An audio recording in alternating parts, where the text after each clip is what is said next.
মাঝে মাঝে মনে হয় কিসের আনন্দ, কিসের তো হাসি উল্লাস। বন্ধু কতই ভাবে সকলেই পর হবে, ফুরাবে আমার যে দিন এই বুকের নিঃশ্বাস। মাঝে মাঝে মনে হয় কিসের আনন্দ, কিসের তো হাসি উল্লাস। করেছি যত পাপ জানি না কি হবে মাফ। কথা সত্য না মিথ্যা? সকাল থেকে ঘুম থেকে ওঠার পর থেকে কত গুনাহ করি, অন্যায় করি, অপরাধ করি। এভাবেই আমরা আবার রাতের বেলা ঘুমের ঘরে চলে যাই। ঘুমের ভিতরেও আগামীকালকে কি করব না করব গুনাহের চিন্তা ফিকির ঘুমের ভিতরেও স্বপ্নে আসে কি আসে না? আসে না? হাসরের ময়দানে আল্লাহ তাআলা আমাদের অপরাধগুলো ক্ষমা করবেন কি করবেন না আমাদের কারো জানা আছে? জানা যেহেতু নাই, আজকের এই মাহফিলে চলে এসেছি জান্নাতের বাগান, দুনিয়ার এই জান্নাতের বাগানে। এখনো যারা এদিক সেদিক রয়েছি, আপনারা অনর্থক গল্প করছে বন্ধু বান্ধবদের সাথে কথাবার্তা বাদ দিয়া আজকের এই ময়দানে চলে আসেন। মাদ্রাসার পক্ষ থেকে মাহফিলের আয়োজন করেছেন, কোরআনের মাহফিল। এখানে যতক্ষণ পর্যন্ত বসে থাকবো গুনাহ হবে না, নেকি হবে। এর বদৌলতে, এর উসিলা করে এই ভিডিও ফুটেজটাকে ক্যামেরা বন্দী হচ্ছে ফেরেশতাদের মাধ্যমে, হতে পারে এর উসিলায় আমাদের সকল অন্যায় অপরাধগুলো হাসরের ময়দানে আল্লাহ তাআলা ক্ষমা করতে পারেন কি পারেন না? করেছি যত পাপ জানি না কি হবে মা, শেষ বিচার দিনে সব হবে প্রকাশ। মাঝে মাঝে মনে হয় কিসের আনন্দ, কিসের তো হাসি উল্লাস। মারহাবা বলি। ওয়াযাক্কির ফাইন্না যিকরা তানফাউল মুমিনিন।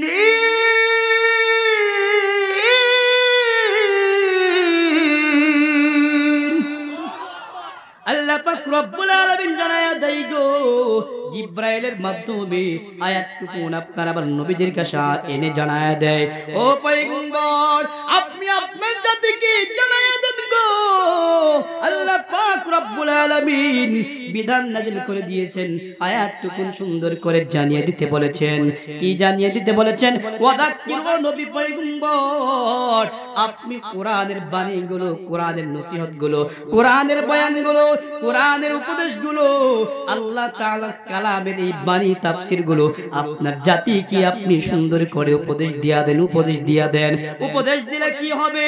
কোরআন থেকে বয়ান করলে কি হবে রে? ও বালাবারের মুসলমান ভাই রে, গভীর মনোযোগ দিয়ে শুনে যাও। আমার আল্লাহ তাআলা জানায়া দেয়, ফাইন্না যিকরা তানফাউল মুমিনিন। আল্লাহ তাআলা জানায়া দেয়, উপদেশ দিলে কোরআনের এই উপদেশ বাণীগুলো মুমিন বান্দাদের অন্তরে, মুমিন বান্দাদেরকে কল্যাণ দান করবে। করবে কথা ডাকা। এখানে যারা আছে আমরা সবাই ইমানদার। আরে আওয়াজ দিয়ে বলেন, আমরা সবাই কি? আমরা ইমানদার না বেঈমান? একটু আওয়াজ দিয়ে বলতে হবে, আমরা ইমানদার না বেঈমান? সবাই এখানে ইমানদার। যদি অন্তরে যদি মুনাফিকি লালন না করি, আমরা যদি ইমানদার হয়ে থাকি, কোরআনুল কারীমের এই তাফসীরের কথাগুলো, ব্যাখ্যাগুলো আমাদেরকে উপকার দান করবে। এমন উপকার দান করবে যে উপকারটা সরাসরি হেদায়েত হিসেবে আল্লাহ তাআলা আমাদেরকে দান করবে। সুবহানাল্লাহ পড়ে। আর হেদায়েত পাইলেই তো মৃত্যুর সাথে সাথে জান্নাতের হাওয়া বাতাস আমাদের কবর থেকে শুরু করে হাসরের ময়দান থেকে শুরু করে পুল সিরাতের ব্রিজ পার করাইয়া দিয়া আমাদেরকে আবে হায়াত নামক সেই সমুদ্রের ভিতরে ডুব দেওয়ানোর পরে আমাদেরকে সরাসরি জান্নাতে প্রবেশ করাই দিবে। সুবহানাল্লাহ। আল্লাহ কবুল করেন সকলকে ঈমানদার হিসেবে বলি আমিন। এখন শুনে আসল কথাই চলে আমরা সবাই ঈমানদার মুমিন মুসলমান। কোরআনুল কারীমের তেলাওয়াত শুনলে, এর ব্যাখ্যা শুনলে, তাফসীর শুনলে আল্লাহ বলেছেন এই ব্যাখ্যা তাফসীর কোরআনের বাণীগুলো আমাদের উপকার দান করবে। সেখান থেকে আমরা যেহেতু ঈমানদার, এক নম্বরে চলে আসি। আমরা ঈমান আনছি, বাকি স্বাভাবিকভাবে এক নাম্বার ঈমানদারদের অনেক স্তর রয়েছে। স্বাভাবিক যারা বাকি ঈমান অন্তরে শুধু আল্লাহকে বিশ্বাস করেছে, রাসূলকে মেনে নিয়েছে, এই কোরআনকে মেনে নিয়েছে, তাওহীদবাদী যারা বিশ্বাসী, আখিরাতকে যারা বিশ্বাস করে, ফেরেশতা রয়েছে একটা জাতি যারা বিশ্বাস করে, ঈমানের যতগুলো শাখা প্রশাখা রয়েছে যারা এগুলো মানে বিশ্বাস করে, আল্লাহ তাআলা সুন্দর করে জানায় দেয় এদের মর্যাদা আল্লাহ তাআলার কাছে কি পরিমাণ। আল্লাহ তাআলা কোরআনে বলতেছে, শুনতে রাজি আছি তো? শুনেন, ইয়ারফাইল্লাহুল্লাযীনা আমানু মিনকুম। বলে ভুলে গেছি, আমি মনে গুরুস্থানে আসছি ওয়াজ করার জন্য। চিন্তা করছেন আমাকে এর আগে কে কে দেখেছে? তো হাত তুলে। এর আগে রাস্তায় অনেক ভিড়, যাতায়াত সমস্যা, একটু বলে দেবেন ইনশাআল্লাহ। আচ্ছা, রাস্তাঘাটে যে সমস্ত ভাইরা আছেন আপনারা অবশ্যই গাড়ি ঘোড়া অবশ্যই যাতায়াতের জন্য জায়গা করে দিবেন। আর যেহেতু আপনারা মাহফিলে আসছেন, আপনারা জানেন আজকের মাহফিলের মধ্যমণি হযরত মাওলানা শরীফুল ইসলাম কলর, আপনাদের সকলের পরিচিত বক্তা এবং সকলের মধ্যমণি, উনি এসেছেন। আপনারা এদিক সেদিক গন্ডগোল না করে, মাহফিলের পরিবেশটাকে নষ্ট না করে, বরং মাহফিলকে সহযোগিতা করার মাধ্যমে সবাই মাহফিলের মঞ্চে চলে আসে। দেখেন একটু আওয়াজ দিবেন, তেলাওয়াত শেষ হবে একটু তাকবীর দিবেন, তাহলে আমি বুঝবো না। আপনারা যদি ঝিমায়ে পড়েন, আলোচনা বুঝতেছেন কি বুঝতেছেন সেটা আমি বুঝতে পারবো না। আমি আপনাদেরকে কোরআন থেকে একটা একটা করে গিলায় দেব, হাতে কলমে শিখাই দেব ইনশাআল্লাহ। ওই পথে হাঁটতেছে।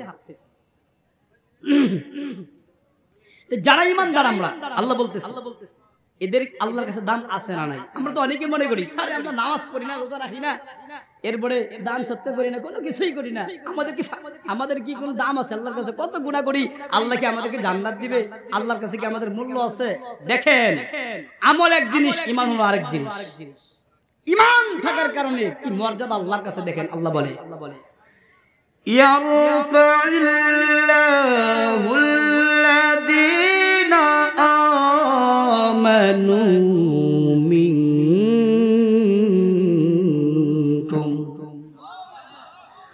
এ বালাপাড়ার মুসলমান ভাই, চাপরহাটের মুসলমান বান্দা বান্দিরে, গভীর মনোযোগ দিয়া দাও। ঈমান নিয়ে এনেছো, দেখো না তোমাদের কত পরিমাণ মূল্য আল্লাহ তাআলা তোমাদেরকে দিয়েছে। মানব জাতির মধ্য থেকে আল্লাহ তাআলা জানায় দেয়, এই দুনিয়ার জমিনে যাদের অন্তরে ঈমান রয়েছে রে, এদের মর্যাদা আমি আল্লাহ তাআলার কাছে এত পরিমাণ, তাদের মর্যাদা দুনিয়াতে সর্বদাই উঁচু অবস্থায় তাদের মর্যাদা টিকায় রাখি। আস্তে কোন সুবহানাল্লাহ, মহিলা পেনের কোন পাশে উনারা শুনে ফেলবে, উনারা মনে হয় ওদের পেনের জোরে সুবহানাল্লাহ বলছে, আমার মনে হয় জোরে কোন সুবহানাল্লাহ। আপনাদের ফজিলতের কথা শুনলাম কোরআন থেকে, মানে ঈমান আনছি যে এইজন্য আল্লাহ বলতেছে ঈমানদারদের মর্যাদা দুনিয়ার জমিনে টিকায় রাখছি, উচ্চ অবস্থায় থাকবে সর্বদাই। সুবহানাল্লাহ পড়ে। কেমনে কেমনে? আমরা মুসা আলাইহিস সালামের উম্মতের কথা আমরা কোরআন থেকে বর্ণনা করি না, রাসূলের হাদিস থেকে বর্ণনা করি না? কত ভাবে তাদের কত মর্যাদা, মুমিন বান্দাদের কত মর্যাদা কিয়ামত পর্যন্ত কোরআন হাদিস দিয়া বর্ণনা করেছেন। এবং এই মর্যাদা আমাদেরও থাকবে যদি অন্তরে ঈমান থাকে। সুবহানাল্লাহ পড়ে। ফেরেশতারাও আমাদেরকে নিয়ে আল্লাহর কাছে গর্ব করে। চিন্তা করেছেন? এই ফজিলত বললে অন্যদিকে চলে যাবে, ওইদিকে যাব না। তাহলে ঈমান আনলে যদি আল্লাহর কাছে দামি হওয়া যায়, তাহলে ঈমান আনার পরে আসমানি ইলম শিখলে আরো কি পরিমাণ মর্যাদাশীল হওয়া যায় জানার দরকার আছে না নাই? এটা জানার আগে আরেকটা সুসংবাদ শোনায়া দেই।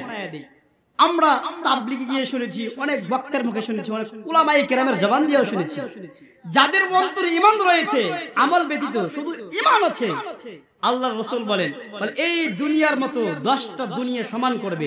মানে এই যে একটা দুনিয়া, এই দুনিয়ার মতো আর 10টা দুনিয়াকে একসাথে জোড়া দিবে, জোড়া দিলে যত পরিমাণ বড় হবে তত পরিমাণ একটা জান্নাত সাধারণ মুমিনের জন্য আল্লাহ তাআলা বরাদ্দ করে দিয়েছেন। আরো আস্তে আস্তে। তাহলে আমরা সবাই হতাশ হব না। আমাদের যতক্ষণ পর্যন্ত মস্তিষ্ক ঠিক থাকবে ততক্ষণ পর্যন্ত ইসলামের বিরোধিতা না করে, গুনাহ করি সেটা আরেক জিনিস, ইসলামের কোন সেক্টরের ক্ষেত্রে আমরা বিরোধিতা যদি না করি, আল্লাহ তাআলা আমাদেরকে ওই জান্নাতটুকু দান করবে। আরো আস্তে কোন। এখন ঈমান আনছি, এত বড় জান্নাত দিয়েছে এই মুহাব্বতে আল্লাহ তাআলা। এখন ইয়ার পরে যদি ঈমানের পরে যদি আর ইলম শিখি, কি পরিমাণ মর্যাদা দেখেন আল্লাহ তাআলা বলে, ওয়াল্লাযীনা উতুল ইলমা দারাজাত।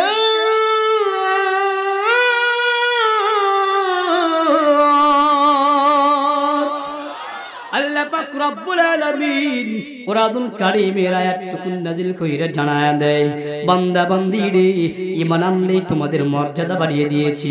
ঈমান আনার পরে যদি সৌভাগ্য হয় রে, আসমানি ইলম শিখার, কুরআনুল কারীম পড়ার, হাদিস পড়া, কুরআনুল কারীমের তাফসীর গুলো জানার, এইরকম যদি সৌভাগ্যশীল হয়ে যায় রে, আমি আল্লাহ তাআলা ঘোষণা করে দিলাম, আসমানি ইলম যাদের সিনায় ঢুকায়া দেই রে, এদেরকে আমি আল্লাহ তাআলা ইলম দেওয়ার কারণে, কোরআন বুঝার ক্ষমতা দেওয়ার কারণে, হাদিস বুঝার ক্ষমতা দেওয়ার কারণে, আমি আল্লাহ তাআলার কালাম পড়ার কারণে এদের মর্যাদা শুধু একটি গুণে গুণান্বিত নয় রে, এদেরকে আমি আল্লাহ তাআলা বহু বহু গুণে মর্যাদা দুনিয়া থেকে শুরু করে সর্ব জায়গায় তাদের মর্যাদা বাড়িয়ে বাড়িয়ে দিয়েছি।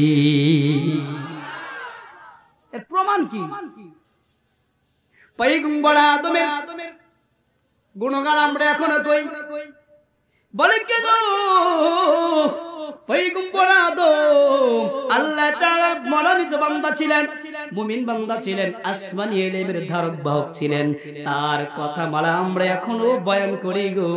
পক্ষান্তরে আই পয়গম্বর আদমের সন্তান কাবিল নামে একজন দুষ্ট লোক ছিল, কাবিল খারাপ ছিল রে, তার কথা কেউ প্রশংসা বর্ণনা করি না, তাকে আমরা কেউ স্মরণ করি না, স্মরণ করলেও খারাপ বিরূপ মন্তব্য করে আওয়াজ দিয়ে বলেন কথা ঠিক না ঠিক? পয়গম্বর মুসা আলাইহিস সালামের কথাই ধরি, এত বড় জালাল কদর নবী,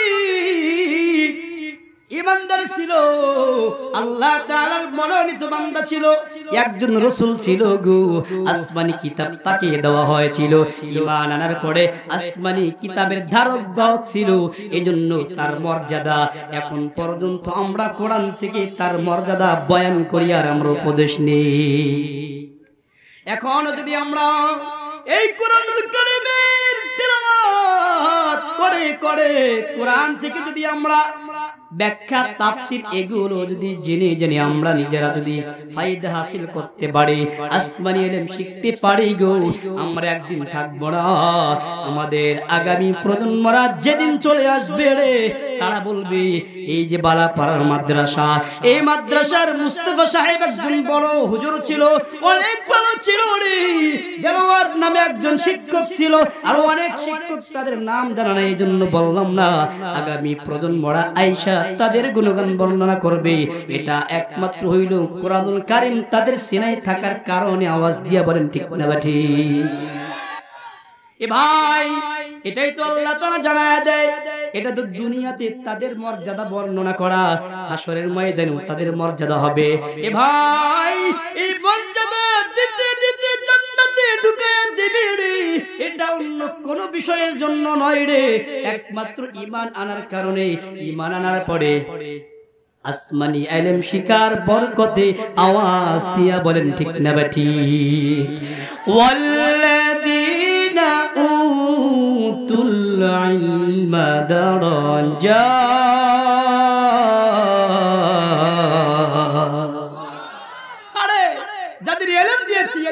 মর্যাদার কারণে। সুবহানাল্লাহ বলেন। এখন অনেকেই মনে মনে প্রশ্ন করবে, কি প্রশ্ন জানেন? আমরা তো কোরআনে পড়তে পারি না, হাদিসে পড়তে জানি না, কিছুই না, আমাদের মনে মর্যাদা মনে হয় নাই। আপনাদের মর্যাদা আগে বলে আসছি। ঈমান আছে না অন্তরে? আর কথা কয় না, ঈমান আছে না? ঈমান থাকলে এই দুনিয়ার মতো কয়টা দুনিয়ার মতো জান্নাত? আর কয় না? তাহলে মর্যাদা নাই মানে?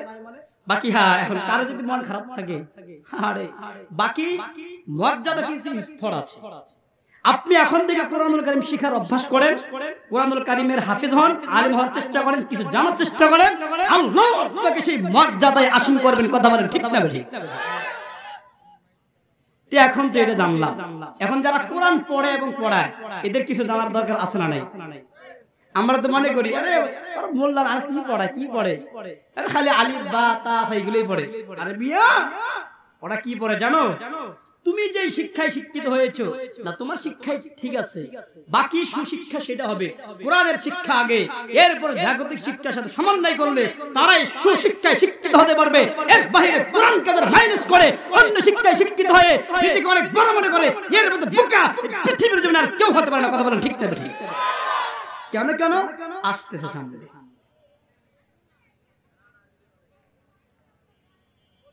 চালাবো সামনে, আর সামনে চালাবো, বক্তা চলে আসবে। কতক্ষণ চলবে? কতক্ষণ? 1 ঘন্টা। বক্তা আসার আগ পর্যন্ত, ঠিক না? কতক্ষণ হয় হোক ভাইরাম। তাহলে যারা মাদ্রাসা পড়ায় এবং পড়ে এদেরকে বাঁকা চোখে দেখার কোনো সুযোগ নাই। কেন সুযোগ নাই? আসতেছে হাদিস শুনেন। রাসূল বলে, আমার আলোচনা কি আপনারা বুঝতেছেন নাকি? আমি বললাম না শুরুতে, হাতে কলমে সুন্দর করে ধরে ধরে বুঝাই দিব। বুঝতেছেন আপনারা? বুঝেন। রাসূল বলে দেখেন, খায়রুকুম মান তাআল্লামাল কুরআনা ওয়া আল্লামা। এ ভাই গভীর মনোযোগ। আল্লাহর নবী সুন্দর করে জানায় দেয়, সাহাবায়ে কেরামদেরকে প্রশ্ন করে, ওরে আমার সাহাবায়ে কেরাম রে, তোমরা জানো কি আসমানের নিচে জমিনের উপরে কাদেরকে আল্লাহ তাআলা শ্রেষ্ঠত্ব দান করেছেন, কাদেরকে আল্লাহ তাআলা উৎকৃষ্ট বস্তু হিসেবে স্বীকৃতি দিয়েছেন? সাহাবায়ে কেরাম জবাব দেয়, ও আল্লাহর নবী গো, আমরা তো জানি না, আপনি এবং আল্লাহ তাআলা ভালো জানেন, জানায়া দেন, একটু জানতে মনে চায়। আল্লাহর নবী জানায়া দেয়, আসমানের নিচে জমিনের উপরে যারা কোরআনুল কারীম পড়ে এবং পড়ায় রে, এদের মতো শ্রেষ্ঠ মাখলুক আর পৃথিবীর জমিনে হতে পারে না। আস্তে কোন জোরে কোন সুবহানাল্লাহ। তাহলে বাঁকা চোখে দেখার কোনো সুযোগ আছে? মনে করবেন আর হুজুররা মানলাম ওরা আখিরাতের পড়া পড়ে, ওদের সম্পদ নাই। মিয়া রাসূল আরেকটা হাদিস বলেছেন, যারা গরীব থাকবে, গরীব মানুষেরা 500 বছর আগে আল্লাহর জান্নাতে চলে যাবে। সুবহানাল্লাহ বলেন। সম্পদ দিয়ে কি করবা? সম্পদ তো তোমাকে দিয়েছে পরীক্ষা করার জন্য। কেমনে কেমনে? কোরআন আয়াত শুনেন, ইন্নামা আমওয়ালুকুম ওয়া আওলাদুকুম ফিতনা। বড় বড় ব্যবসায়িকরা শুনে নাও, বড় বড় বড়লোক ভাইরা শুনে নাও রে, আল্লাহ পাক রব্বুল আলামিন জানায়া দিল রে, যাদেরকে আমি সম্পদ দিয়েছি, চাপার হাটে যাদেরকে দোকানের মালিক বানিয়ে দিয়েছি, চাপার হাটে কোটি কোটি টাকার সম্পদের মালিক যাদেরকে বানিয়ে দিয়েছি, সন্তান যাদেরকে দিয়েছি, মোটা তাজা ভালো তাগড়া যুবক যাদেরকে দিয়েছি, শক্তি বেশি হয়েছে, আরেকজন কত কথা বললেই তাদেরকে সাইজ করে দুনিয়া থেকে বিদায় করে দিবে, এই রকম যারা প্রভাব দেখায়, আল্লাহ বলেন যাদেরকে সন্তান আর সম্পদ দিয়েছি রে, কেন দিলাম রে? এমনিতেই দিই নাই, দুনিয়ার জমিনে পরীক্ষা করার জন্য তাদেরকে সন্তান আর সম্পদ দিয়েছি। কোন দিকে যাবেন? সব দিকে আপনি ধরা খাবেন। কথা কোন ঠিক না ঠিক? যার প্রয়োজন মানে কোন আস্থা নাই। এই জন্য হুজুররা কি আর করে, ওই সুযোগ নাই। বাকি আপনারা পার পাবেন, ছাড় পাবেন, মুক্তি পাবেন। একটা ঘটনা বলে আপনাদেরকে সেটা বুঝাই দিচ্ছি। কি ঘটনা? যার কোরআন পড়ে এবং পড়ায় এদেরকে যদি সহযোগিতা করা যায়, তার বাস্তব জ্বলন্ত একটা প্রমাণ। সাহারানপুর ভারতে একটা থানার নাম শুনছেন আপনারা? আজকে প্রথম। ওই জামানা প্রায় 150 বছর আগে কিতাবের লেখক বলেন মাদ্রাসার এক ছাত্র ছিল। এখন তো লাইট আছে, ঘর আছে, বিল্ডিং, কত কিছু, হুজুর রেডি, বই রেডি, কিতাব রেডি, হাদিসের বই রেডি, কত কিছু রেডি, খাবার রেডি সাথে থাকে। এরপরেও বাচ্চাগুলো পড়তে চায় না। কথা ঠিক নেবে? ওই জামানায় লাইট ছিল না, বই ছিল না, হুজুর ছিল না। যারা শিখতো অনেক দূর পাড়ি দিয়ে হুজুরের বাড়িতে যায়, হুজুরের দিকে কাজ করে আর বলে হুজুর একটু শিখাই দেন, হুজুর হুজুর শিখাই দেন। ওই জামানার কথা। এক ছাত্র এলেম পিপাসু, মানে কোরআন শিখবে, আসমানি এলেম শিখবে, রাতের বেলা শিখবে, কিন্তু তার কাছে আলো নাই, বাতি নাই, লাইট নাই, টর্চ লাইট নাই, কোনো কিছুই নাই। কেমনে সে শিখবে? তার কাছে একটা মোমবাতি ছিল। ওই মোমবাতিটা দিয়ে রাতের বেলা 5 মিনিট একটু জ্বালায় রাখে, আধা ঘন্টা প্রায় 1 ঘন্টা বন্ধ রাখে। 5 মিনিট সে ভালো করে দেখে, এটাকে অন্ধকারে বারবার পড়ে এবার মুখস্থ করে। সুবহানাল্লাহ পড়েন না, একটু মারহাবা বলেন না।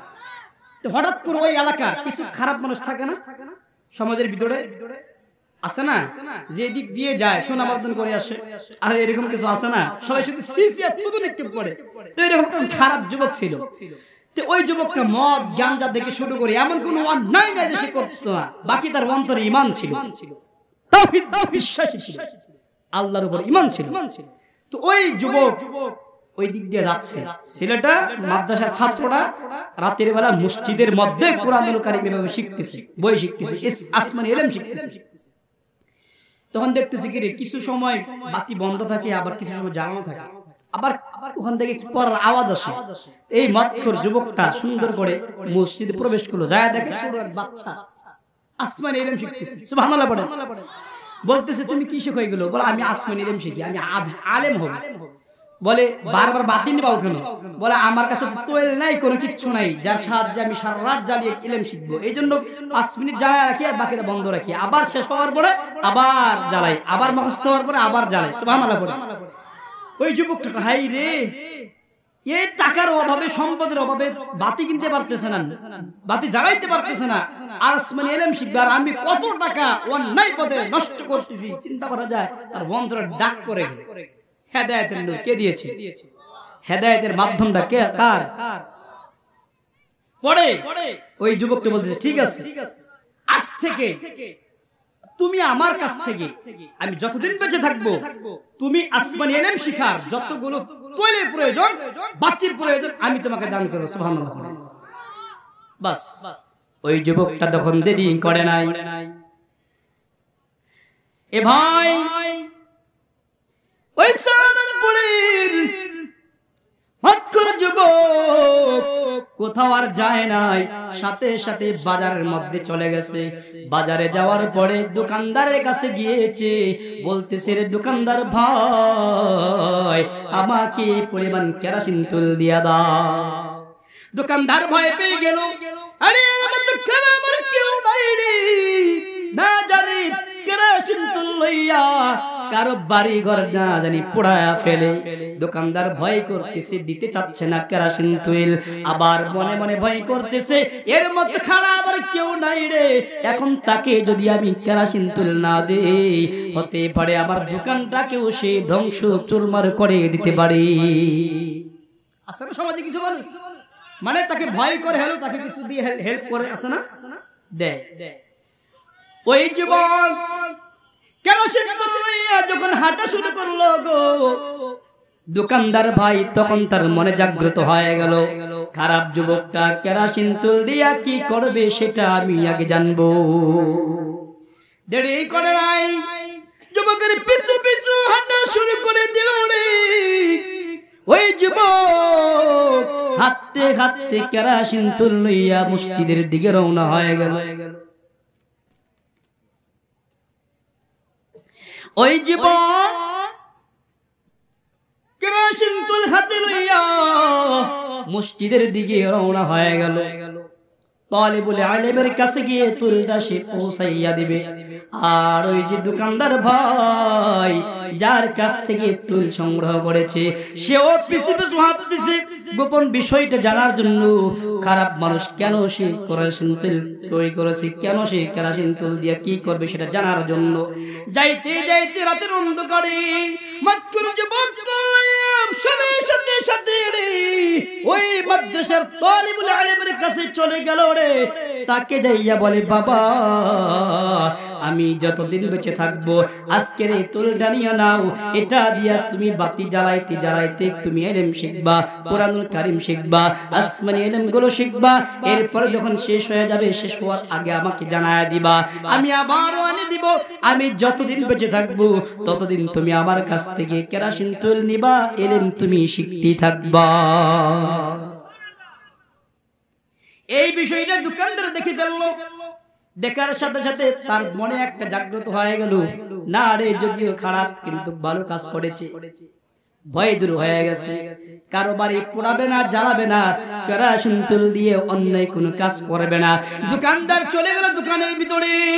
কিছুদিন যেতে না যেতে এই যুবক ভাই, যেই যুবক মাতকুর যুবকটা তুল দিয়া মাদ্রাসার ছাত্রকে সহযোগিতা করেছে, এই যুবকটা কিছুদিন যেতে না যেতে দুনিয়ার জমিন থেকে বিদায় নিয়ে চলে গেছে। চিন্তা করেছেন, মানুষ মরণশীল, তাই না? আমরা এখানে আছি, হতে পারে আগামীকাল সকাল হতে হতে আমাদের দাফন হতে পারে, কি পারে না? আচ্ছা না, সুস্থ মানুষ এখন বসা, এখান থেকে নেমে গেছে, কি হয়েছে? ও যাইতেই পড়ে গেছে। পড়ে যাওয়ার পরে কি হয়েছে? হার্ট অ্যাটাক করছে, স্ট্রোক করছে, সাথে সাথে দম শেষ। এমন হয় কি হয় না? যুবক মারা গেছে, চতুর্দিকে এলান ছড়িয়ে পড়ছে, ওই যুবকটা মারা গেছে। কোন যুবক? খারাপ যে যুবকটা ছিল। সবাই খুশি, আলহামদুলিল্লাহ। আমার এই সোনার বাংলাদেশ আমি বুঝাবার জন্য বলতেছি, মাইন্ডে কেউ নেবেন না। বিগত দিনে যারা শাসন করেছিল তারা যখন পতন হয়েছে, তাদের মধ্য থেকে কেউ যারা মৃত্যুবরণ করেছে, এক বাক্যে বাংলাদেশের ভিতরে আলহামদুলিল্লাহ শব্দটা উচ্চারিত হয় কি হয়েছে, কি হয় না? এটা কেন? জালেমদের পতন হয়েছে, জালেমদের দুনিয়া থেকে বিদায় হয়েছে, এই জন্য আলহামদুলিল্লাহ। যুবকটা মারা গেছে, সবাই খুশি, আলহামদুলিল্লাহ। বলে কেন? তার অন্যায় অপরাধ, তার খারাপ এবং তার যে আক্রমণ, তার যে দুশ্মনী ছিল, সেখান থেকে মানুষ রেহাই পেয়েছে। মসজিদের ইমাম সাহেব থেকে শুরু করে, খতিব সাহেব থেকে শুরু করে, তারপরে মুয়াজ্জিন থেকে শুরু করে, এলাকার শিল্পপতি, সমস্ত পেশার মানুষ ওই যুবকের উপর নারাজ ছিল। কেউ দাফন করতে চায় না, এভাবেই দাফন করে দিচ্ছে, এইভাবেই। ভাই, ওই যুবকটাকে কেউ দাফন করতে চায় নাই, এভাবেই কিন্তু কয়েকদিন চলে গেল। রাতের বেলা এলাকাবাসীর সবাই স্বপ্নে দেখতেছে, যুবকটাকে কেন তোমরা দাফন করো নাই? যুবকটাকে দাফন করে দাও, যুবকটাকে সুন্দর করে গোসল করায়া, যুবকটাকে সুন্দর করে কাফনের কাফনগুলো পরায়া তাকে দাফন করো। দাফন করে একই স্বপ্ন সবাই প্রায় অনেকেই দেখে ফেলেছে। ঘুম থেকে জাগ্রত হওয়ার পরে স্বপ্নগুলো, যে যেই স্বপ্ন দেখো মানুষের সাথে বলা বলি করে কি করে না? স্বপ্ন কয়েক প্রকার স্বপ্নের মধ্যে থেকে এক এক স্বপ্নের ব্যাখ্যা হলো এক এক রকম, এক এক প্রকার স্বপ্নের ব্যাখ্যা হলো এক এক রকম। মহিলা প্যান্ডেলে জায়গা হচ্ছে না, আপনারা একটু চেপে চেপে বসেন। আপনাদেরকে নিয়ে বিশেষ কথা হবে, আপনাদেরকে নিয়ে সর্বোচ্চ 10 মিনিট পরে ইনশাআল্লাহ আপনাদেরকে নিয়ে বিশেষ কিছু আলোচনা হবে। এই জন্য আপনারা চেপে চেপে বসেন, অন্যান্য মা বোনদেরকে নিয়ে মা বোনদেরকে জায়গা করে দেন এবং আজকের এই তাফসীর কোরআন মাহফিল উপভোগ করেন। কেউ কষ্ট নেবেন না, সাথে সাথে সবাইকে জায়গা করে দেন ইনশাআল্লাহ। ভাইরা, এই যুবকটা কেউ দাফন করেন, সবাই স্বপ্নে দেখলো, একই স্বপ্ন দেখার পরে বলা বলে শুরু করলো। ঘুম থেকে ওঠার পরে আমরা যখন স্বপ্ন দেখি আশ্চর্য হই না? একটা আশ্চর্যজনক স্বপ্ন দেখলে অবাক হয়ে যায়, সারাদিন এটাই মাথার ভিতরে ঘুরঘুর করে, কি দেখলাম আজকে, কি দেখলাম এটা। এবং সমাজের ভিতরে যারা ভালো মানুষ এদের কাছে বলা বলি করে, ভাই হুজুর বা যেভাবে যাকে সম্বোধন করে যারা ভালো আর কি, তাদের কাছে বলে আমি আজকে রাতে এটা দেখছি, এখন কি করতে পারি? কিছুদিন আগে প্রায় 1.5 থেকে 2 মাস হবে আমার মাদ্রাসার পাশের এক মুসল্লি উনি আমার কাছে এসে বলতে হুজুর আমি একটা স্বপ্ন দেখি। আমি কি স্বপ্ন দেখছেন? ভালো স্বপ্ন আছে, মানে ওনার স্বপ্নের আকার ইঙ্গিতে বোঝা গেল উনি মানে ভালো স্বপ্ন দেখছে, কখনো উনি অন্যায় করে না। আমি তাকে জিজ্ঞাসা করলাম, আচ্ছা আপনি কি কখনো মানুষের হক টক মাইরা খাইছেন কি? কয় না। আমি জিজ্ঞাসা করলাম, আপনি কি কারো মানে এই বকাবকি বা আপনার সাথে কারো দ্বন্দ্ব মন্দ এরকম কিছু? হুজুর আমি সাধারণ মানুষ, কারোর সাথে আমার দ্বন্দ্বও নাই, কারো কিছুই নাই, আমি কারো জিনিস মাইরাও খাই না, বরং আমার গুলো আমার মাইরা খাইছি, এভাবে বলতেছে। তখন চিন্তা করলাম, হ্যাঁ আপনার এটা স্বপ্নটা ভালো লক্ষণ। যদিও আপনি আলেম হন নাই, কোরআন এইভাবে পড়তে জানেন না, কিছুই না, কিন্তু আপনার ভিতরে সততা আছে, আপনার এই স্বপ্নটা ভালোর দিকে যাবে। বাকি স্বপ্নের ব্যাখ্যার মূল থিওরি অন্যরকম, উস্তাদ মহোদয় আছে জানেন। পরে এবার বললো, তো এইরকম আমাকে জিজ্ঞেস করছে কেন? মানে ওই এলাকার ভিতরে থাকি, আমাকে ভালো মনে করছে, যদিও ভালো না, আমাকে ভালো মনে করছে, এসে আমার কাছে জিজ্ঞেস করছে। স্বপ্নটা এইরকম, কেউ যদি আশ্চর্যজনক স্বপ্ন দেখে ভালো মানুষ খুঁজে কার কাছে বলবে, এই বিষয়টা ক্লিয়ার করবে, এটা কোন দিকে স্বপ্নটা যায়। তখন মুয়াজ্জিন, এরপরে খতিব সাহেব, মসজিদের খাদেম, এলাকার ভালো সবাই বলা বলি শুরু করলো, আচ্ছা আমি এই ধরনের স্বপ্ন দেখছি, এই স্বপ্ন দেখছি এই যুবকটাকে নিয়ে।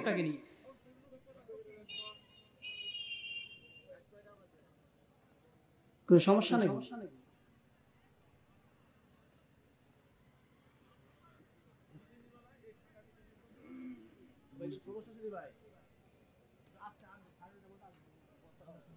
কি কারণে সে কোনো ভালো কাজ করছে কিনা এটা নিয়ে প্রশ্ন উঠল। তখন এলান যে প্রচারিত হয়ে গেছে ওই মহল্লার মধ্যে যে এই লোকটা খারাপ ছিল, মারা গেছে, কিন্তু এই যখন এই স্বপ্নের বিষয়ে যখন প্রকাশ হইল, এই দোকানদার আছে না, দোকানদার তার হুট করে মনে পড়লো, কি রে আমার মনে হয় সে একটা ভালো কাজ করছিল, কিন্তু আমরা তো ছোট ছোট ভালো কাজগুলোকে আমরা মনে করি না যে এগুলোর দ্বারা আমাদের উসিলা হতে পারে নাজাতের, আমরা এগুলো মনে করি না। কিন্তু আমল ছোট হোক, যত ছোটই হোক, ভালো কাজ যত ছোট হোক, এগুলোই নাজাতের উসিলা হতে পারে। বুঝেন নাই মনে হয়? দোকানদার বলতেছে, অনেকদিন আগের কথা, আমার কাছ থেকে কেরোসিন তেল দিয়া এক মাদ্রাসার ছাত্রকে দিছে, সে কোরআনুল কারীম তেলাওয়াত মানে কোরআন শিখতো রাতের বেলা জানায়া। তখন সবাই বলতেছে এটাই তো কেস। সে নিজে কোরআনুল কারীম তেলাওয়াতকারী ছিল না, আলেম ছিল না, কোনো কিছুই ছিল না, খারাপ লোক ছিল, কিন্তু অন্তরে ঈমান ছিল, কোরআন ওয়ালাদেরকে মহব্বত করেছে, কোরআনুল কারীম শেখার জন্য সে মানে সহযোগিতা করেছে, এটার উসিলায় আল্লাহ তাআলা হয়তো তাকে মাফ করে দিয়েছে। আর আস্তে কোন সুবহানাল্লাহ। এখন তো মাদ্রাসা বন্ধ করার জন্য মুসল্লি যারা নামাজ পড়ে আরও উঠে পড়ে লাগে, মানে মনটাকে মাথা থেকে অন্তর থেকে ফালাইয়া দিয়ে বিরোধিতা করে, এই মাদ্রাসা বন্ধ কর, কিছু পাইলে তিলটাকে তাল বানাইয়া বন্ধ করার পাই তারা চলে, কথা ঠিক যাবে, ঠিক এগুলো ভালো লক্ষণ না। কোরআনুল এই বাংলার জমিনে মাদ্রাসা মসজিদ আছে বিদায়, উলামায়ে কেরাম আছে বিদায়, যে পরিমাণ অন্যায় অপরাধ আমরা করি না, আল্লাহ তাআলা এই জমিনটাকে লূত আলাইহিস সালামের কওমের মতো সুন্দর করে উল্টায় দিতে পারে। দেয় না কেন জানেন? উলামায়ে কেরাম মাদ্রাসা মসজিদ থাকার কারণে, কথা বলেন ঠিক না? ঠিক। এখন তো বিশ্বাস করবেন না, এই যে কথাটা যে বললাম এটাও হাদিস দিয়ে জানায় দিই, পরে সামনে আগে। আমরা জানি কিয়ামতের অসংখ্য আলামত রয়েছে, কথা বলেন ঠিক না? ঠিক। বড় ছোট, সেখান থেকে একটা আলামত রাসূল জানাই দিয়েছেন, যতদিন পর্যন্ত এই আসমানের নিচে জমিনের উপরে আল্লাহ আল্লাহ জিকিরকারীরা থাকবে, ততদিন পর্যন্ত আল্লাহ তাআলা কিয়ামত কায়েম করবেন না। সুবহানাল্লাহ। لا تقوم الساعة حتى يقال في الأرض الله الله। আল্লাহর নবী জানায়া দেয়, যতদিন পর্যন্ত আসমানের নিচে জমিনের উপরে আল্লাহ আল্লাহ বলনেওয়ালারা যতদিন থাকবে রে, আল্লাহকে স্মরণ করনেওয়ালা যতদিন থাকবে রে, ততদিন পর্যন্ত আল্লাহ আল্লাহ ডাকাকারীদের উসিলায়, তাদের বরকতে তারা দুনিয়াতে থাকার কারণে আসমান জমিনকে আল্লাহ তাআলা কখনো ধ্বংস করবে না। আরো আসতে কোন সুবহানাল্লাহ। এখন মানে বুঝি না আমরা মাদ্রাসাওয়ালাদের পক্ষে কথা বললে যেরকম সুবহানাল্লাহ, এই যে মাদ্রাসার উসিলা করে এলাকার সবাইকে আল্লাহ রিজিক দিচ্ছে, এই যে আপনারা সুবহানাল্লাহ বলেন না, এটা আল্লাহ তাআলা তাসবিহ। এই যে সুবহানাল্লাহ বললেন, এর বদৌলতে আল্লাহ তাআলা আসমান জমিনের মেয়াদ আরো বাড়িয়ে দিয়েছে। আরে কোন যেরকম সুবহানাল্লাহ মিয়া, এই সুবহানাল্লাহ এগুলো বলা আল্লাহ তাআলা নির্দেশ দিয়েছে, কোরআনে বলে ওয়াসাবিহুহু বুকরাতাও ওয়া আসীলা।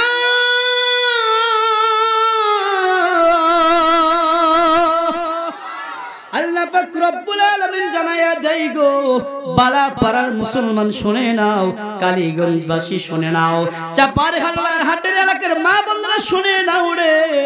আল্লাহ তাআলা জানিয়ে দিয়েছেন সকাল সন্ধ্যা আমি আল্লাহ তাআলার তাসবিহ তোমরা নিয়মিত আদায় করবা। কবর নিলে দেখা যাবে ফজরের নামাজ পড়ি নাই, তাসবিহ কেমনে জপবো? এ ভাই, ফজরের নামাজ যদি তুমি আদায় করতে পারতে রে, এটাই তোমার তাসবিহ জপ হয়ে যাইতো রে। এরপরে যদি তুমি জোহরের নামাজ পড়তা, এটাই তোমার তাসবিহ জপ হয়ে যাইতো। আসরের নামাজ যদি আদায় করতে পারতে রে, এটাই তোমার তাসবিহ হিসাবে আল্লাহ তাআলা গণ্য করে নিতেন। এরপরে মাগরিবের নামাজ যদি পড়তে পারতে রে, এটাই তোমার সকালদার সন্ধ্যাবেলার তাসবিহ হিসাবে আল্লাহ তাআলা কবুল করে নিতেন। এরপরে এশারের নামাজ যদি আদায় করতে পারতো রে, এটাই কিন্তু আল্লাহ তাআলা তাসবিহ হিসাবে গ্রহণ করে নিতেন। আমরা নামাজ পড়ি না, আল্লাহ তাআলার নাম নিতেও তো আমরা লজ্জাবোধ করি। কেউ যদি নতুন করে মুখে দাঁড়িয়ে রাখে, মাথায় টুপি দেয়, আবার যদি লম্বা জামা গায়ে দিয়ে দেয়, আমরা তাকে নিয়ে তিরস্কার করি। কথা বলেন ঠিক না বেঠি? এই জন্য মাদ্রাসার দাম আছে না নাই? মাদ্রাসার দাম আছে না? হুজুরদের দাম আছে না নাই? বাকি হুজুরদের দাম আছে, আপনাদেরও দাম আছে। আপনারা কি করবেন? সহযোগিতা করবেন। যখন যা লাগে সাধ্য অনুযায়ী মাদ্রাসা থাকবে, মাদ্রাসা থাকলে উলামায়ে কেরাম তৈরি হবে, উলামায়ে কেরাম থাকলে মসজিদের মিম্বারগুলো মানে কিয়ামত পর্যন্ত থাকবে, জারি থাকবে, মসজিদগুলো চলবে। এর বদৌলতে আপনি আমি দুনিয়াতে থাকতে পারবো, আমাদের আগামী প্রজন্ম যারা আসবে তারাও শান্তিতে থাকতে পারবে। ওয়া মুসলিমরা যতই মাস্তানি করে, মুসলমান থাকার কারণে তারা মাস্তানি করতে পারে। আর কথা কয় না, কিন্তু মাদ্রাসায় জঙ্গি ট্রেনিং দেওয়া হয়, মাদ্রাসায় উমুক হয় তুমুক হয়, মাদ্রাসায় মারামারি শিখায়, এই ধরনের কত অপবাদ, কত কিছু হয়েছে। উলামায়ে কেরাম নাকি জঙ্গি, উলামায়ে কেরাম কাউকে দেখতে পারে না, এই কথাগুলো যারা আমাদেরকে বলে অপবাদ দিয়েছিল, মিথ্যা প্রপাগান্ডা ছড়িয়েছিল, আমরা এই ধরনের জুলুম, অন্যায়, অপরাধ আর কোন কটু কথা আমরা শুনতে চাই না। কারা কারা রাজি আছেন? দুহাত তুলে আল্লাহকে দেখাই দেয়, নারে তাকবীর। আমরা আর কোন অন্যায় মেনে নিতে পারি না, পারবো না। কথা বলেন ঠিক তবে ঠিক? তোমাদের তরে আমার একটি অনুনয়, বাতিলের প্রাসাদ যেন উঁচু নাহি রয়। তোমাদের তরে আমার একটি অনুনয়, বাতিলের প্রাসাদ যেন উঁচু নাহি রয়। আমি চলে যাব হয়তো আগে, বিজয়ের পাবো না কোশাদ, ক্লান্ত দুটো চোখ দিয়ে তোমাদের দেখবো জিহাদ, সেই জিহাদে বীরের বেশে ছিনিয়ে আনিবে বিজয়। কথা বলেন ঠিক না? মাদ্রাসা থাকলে আসমান জমিনের নিজাম ঠিক থাকবে, মাদ্রাসা থাকলে উলামায়ে কেরাম থাকবে, উলামায়ে কেরাম থাকলে আসমান জমিনের নিজাম ঠিক থাকবে। আর উলামায়ে কেরাম থাকলে দুনিয়ার জমিনে আমরা ঈমান কি সেটা বুঝতে পারবো, কুরআন কি জানতে পারবো, আল্লাহর রাসূলকে চিনতে পারবো, উলামায়ে কেরামদেরকে মানতে পারবো। তবেই আমরা দুনিয়াতে শান্তি পাবো। দুনিয়াতে শান্তি পাইলে কবরে শান্তি পাবো, কবরে শান্তি পাইলে হাশরের ময়দানে আমাদেরকে ডান হাতে আমলনামা দিবে, যার বিনিময়ে জান্নাত দান করবে। কথা বলেন ঠিক না? ঠিক। কখনো আমরা উলামায়ে কেরাম মাদ্রাসা ছাত্রদের কখনো বিরুদ্ধে যাব না ইনশাআল্লাহ। এই বিষয় নিয়ে আলোচনা করতে গেলে করলে সারা রাতও শেষ হবে না, যেহেতু মা বোনদের নিয়ে কিছু বলতে বলছে এই বিষয়ে যাই। সর্বোপরি আমরা এই মাদ্রাসা ছিল, আছে, কিয়ামত পর্যন্ত থাকবে। কারা কারা চান তারা শুধু হাত তুলে। কারা কারা চান এই মাদ্রাসা ছিল আছে কিয়ামত পর্যন্ত থাকবে, এইটা কারা কারা চান তারা হাত তোলেন সবাই, দুহাত টান টান করেন, দুহাত টান টান করেন। মাশাআল্লাহ, সবাই মাদ্রাসা হিতাকাঙ্ক্ষী, আমরা কেউ মাদ্রাসার বিরুদ্ধে না, কথা বলেন ঠিক না ঠিক? মাদ্রাসার ভবন যেন নতুন করে তৈরি হয়, পাঁচতলা ভবনের চিন্তা ফিকির করবেন সবাই, ইনশাআল্লাহ ব্যবস্থা করে দিবে আল্লাহ, কথা বলেন ঠিক না ঠিক? হ্যাঁ, এখন সামনে একটু আগাই, মা বোনদের নিয়ে আগাবো, বলে না আগাবো আগাবো? আচ্ছা বলেন তো দেখি, আমরা মা বাবা ব্যতীত দুনিয়াতে আমরা কেউ আসছি এখানে? মা বাবা ছাড়া কেউ আসতে পারছি? মা বোন যারা আছেন খরগোশের মতো কান খাড়া করে দেখেন। বাকি পয়গম্বর আদম এবং হাওয়া আলাইহিস সালামের মানে বিষয়টা পুরাটাই আলাদা, আমরাই তো ওনাদের মাধ্যমে আসছি। পয়গম্বর ঈসা আলাইহিস সালাম পিতাহীন এসেছেন দুনিয়াতে, ওনার বিষয়টা আলাদা। কিন্তু আমরা কেউ দুনিয়াতে পিতা মাতা ছাড়া আসতে পারি না। রাসূল সাল্লাল্লাহু আলাইহি ওয়াসাল্লাম কে এক সাহাবী জিজ্ঞেস করেছিল, মা বোন ভালো করে শুনেন, জিজ্ঞেস কি করছিল? ও রাসূল, মা এবং বাবা দুইজনই তো আমাদের সম্মানের পাত্র, কাকে বেশি মহব্বত করব, কাকে বেশি ভালোবাসবো, কাকে বেশি মানে সম্মানের পাত্র হিসেবে আমরা গ্রহণ করব, কাকে বেশি আমরা মর্যাদা দিব? তখন রাসূল বললেন, মাকে দিব। আরো আস্তে কোন দ্বিতীয়বার জিজ্ঞাসা করলো, ও পয়গম্বর, মা বাবার মধ্যে থেকে কাকে বেশি মর্যাদা দেওয়া হবে গো? কাকে বেশি মহব্বত করব, কাকে বেশি ভালোবাসবো, কাকে বেশি সম্মানের অগ্রাধিকার দিব? আল্লাহর নবী বললেন, মা কি আগে তুমি সম্মানের মর্যাদায় আগে রাখবা। তৃতীয়বার আবার প্রশ্ন করলেন, ও পয়গম্বর, মা কে সম্মান করব না বাবাকে সম্মান করব, আবারও জানায়া দেন। আল্লাহর নবী তৃতীয়বারও জবাব দিয়ে দিলেন, তোমার মাকে সম্মানের পাত্র হিসাবে অগ্রাধিকার বাবার চেয়ে বেশি দিবা। চতুর্থবার যখন বললো, প্রশ্ন করলো, এখন বাবাকে দিয়ে সুবহানাল্লাহ পড়ে, এখন বাবা গুলো সবাই মন খারাপ করছে, আমাদের মনে মর্যাদাই নাই। আছে আছে বলি সামনে, মায়েদের মর্যাদা এত বেশি কেন? আপনাকে আমাকে, আমার মা আপনার মা আপনাদের মা 10 মাস স্বাভাবিক বিষয়, 6 মাস সর্বনিম্ন, যতটুকুই হোক 8, 9, 10 যেতে হোক, গর্ভে ধারণ করে কষ্ট করে আমাদেরকে দুনিয়ার জমিনে এসেছি মায়ের মাধ্যমে, কথা বলেন ঠিক না ঠিক? এমন দিন চলে গেছে যে আমার আপনার পিতামাতার মাধ্যমে যেদিনই নাপাক পানিটাকে আল্লাহ তাআলা মায়ের গর্ভে দিয়েছে, ওই দিন থেকে মায়ের কষ্ট শুরু হয়েছে। আপনাকে আমাকে দুনিয়াতে পাঠানোর আগ পর্যন্ত কষ্ট করছে, এটা তো স্বাভাবিক, তার দৈহিক কষ্ট। এমন দিন হয়ে গেছে, আপনি আমি যখন 6 মাস পরে 7-8 মাসের বয়স গর্ভে ছিলাম, ওই সময় মা প্লেট নিচে প্লেট খাবে, ভাত খাবে, সবাইকে খাওয়াচ্ছে, মায়ের ক্ষুধা লাগছে, খাওয়াবে। ওই মুহূর্তে আপনি এমন একটা লাথি দিয়েছেন, আমি একটা লাথি দিয়েছি, মা আর হাতটাও ধুইতে পারে নাই, প্লেটটাও ধুইতে পারে নাই, এমন ঘটনা ঘটে যায়, প্লেটটা পড়ে যায়, শুধু বুকে হাত দিয়া কোন রকম ভাবে বিছানায় যাইয়া শুধু মাথাটা বিছানায় লাগায়, কথা বলেন ঠিক না? এ ভাই, মায়ের মর্যাদা বাবার চাইতে কেন 3 গুণ বেশি দিয়েছে রে? বাবারা কিন্তু সন্তানগুলোকে লালন পালন করার ক্ষেত্রে, বহন করার ক্ষেত্রে তাদের ভূমিকা একেবারে কম থাকে। মায়েদের এত কষ্ট হয় যখন মায়ের গর্ভে থাকাকালীন, থাকা অবস্থায় মা যেদিন প্রসব বেদনা শুরু হয়ে যায় রে, আপনি আমি যখন দুনিয়াতে এসেছি, দুনিয়াতে আসার সময় এমন দুনিয়াতে মা বদলেছে রে, ডেলিভারির সময় মায়েদের মৃত্যু পর্যন্ত হয়ে যায়, কথা বলেন ঠিক না বাটি? আর ওইদিকে বাবা বন্ধু বান্ধবদের সাথে আড্ডা দিতে দিতে বলে, ও মরে মরুক, আমার তো কোনো সমস্যা নাই। কিছু জ্ঞানহীন পিতা আছে না? বাকি আমি আমারটা বলি, আমার 2টা মেয়ে সন্তান, আমি বাইরে থাকি, তো বাড়িতে আমার পরিবার থাকে, 2টা সন্তান ডেলিভারি হওয়ার আগ মুহূর্তে আমাকে কেউ জানায়। যদি আমি টেনশন করি, আল্লাহর কাছে দোয়া করতাম, যখন সময় হয়েছিল তখন ছাত্রদের কাছে দোয়া চাইতাম, মুস্তাদদের কাছে দোয়া চাইতাম, আমি নিজে দোয়া করতাম আল্লাহর কাছে, আল্লাহ অস্বাভাবিক কিছু ইয়াও দিও না, যেটা আমরা মানে সামর্থ্যহীন পারবো না চিকিৎসা করতে বা আমাদের সামর্থ্যের বাইরে, তুমি দিয়েছো সন্তান, তুমি সুন্দরভাবে আসানের সাথে তুমি দুনিয়াতে আনায়ো।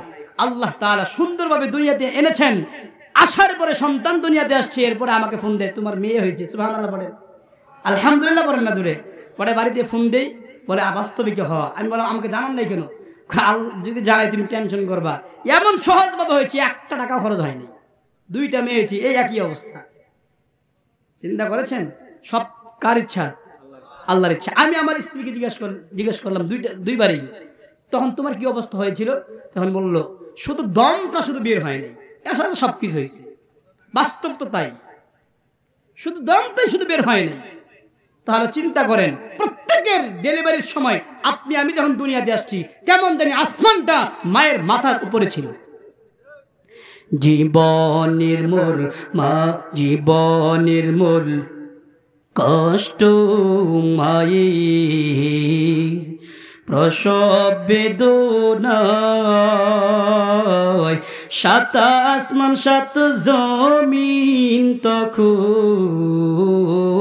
মায়েরই মাথা।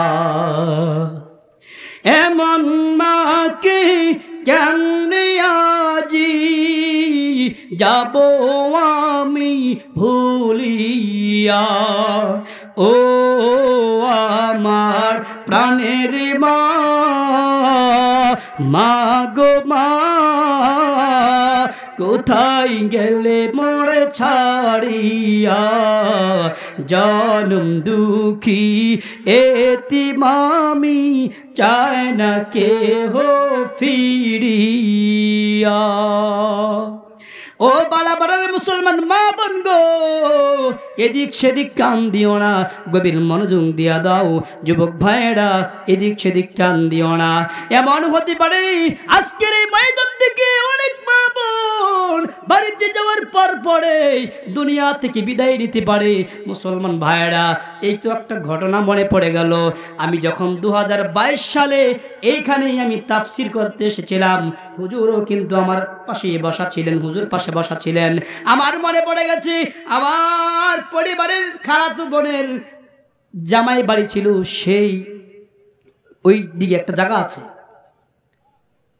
আরে হরিরাম আছে না, হরিরাম, ওই দিকে একটা জায়গা আছে না, ওই এলাকায়। তো এই মাহফিলে ওই আমার মা ওই আসছিল শুনতে, মাহফিল শুনতে আসছিল। গত প্রায় 1 মাস হলে দুনিয়া থেকে বিদায় নিয়ে গেছে।